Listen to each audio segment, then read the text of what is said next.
Samantala, kumustahin naman po natin ang presyo ng mga gulay sa ilang palengke kasunod ng big-time oil price hike ngayong araw at live mula sa Pasig. Ngayon ang balita si EJ Gomez. EJ, good morning.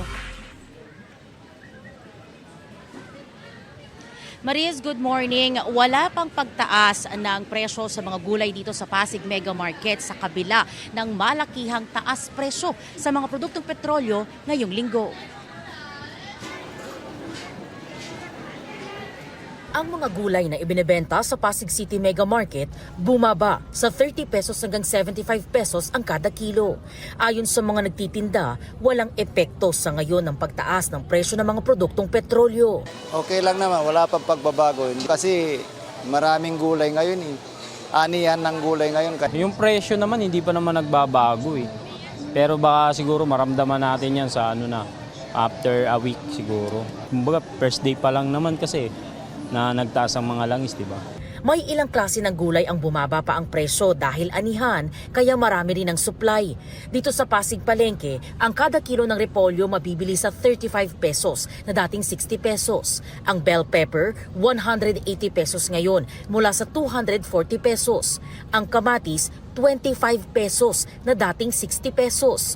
Ang kalamansi, 110 pesos na nooy 160 pesos. Ang kada kilo ng sayote, 30 pesos na lang na dating 70 hanggang 80 pesos. Ang talong, nasa 45 pesos naman mula sa 120 pesos noon. Tig 50 pesos naman ang ibinaba sa kada kilo ng ampalaya na nasa 90 pesos ngayon.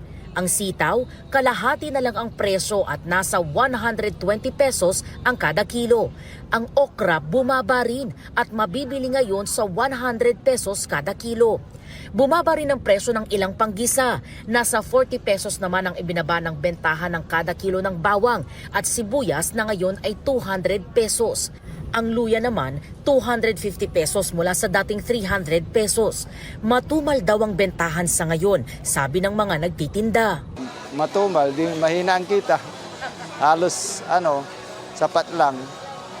Minsan kapos pa. Pag nagtaas ang biyahero, siyempre magtataas din kayo yung nagre-retail.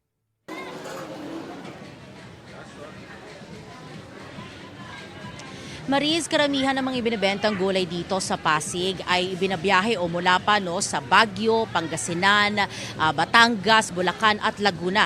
Ayon dun sa mga nakausap nating nagtitinda, kung magsisimula na raw ang taas presyo sa kanilang mga paninda bukas, aabot daw yan sa 2 piso hanggang 5 piso kada kilo. At yan, ang unang balita mula po dito sa Pasig City. EJ Gomez para sa GMA Integrated News. Gusto mo bang mauna sa mga balita? Mag-subscribe na sa GMA Integrated News sa YouTube at tumutok sa unang balita.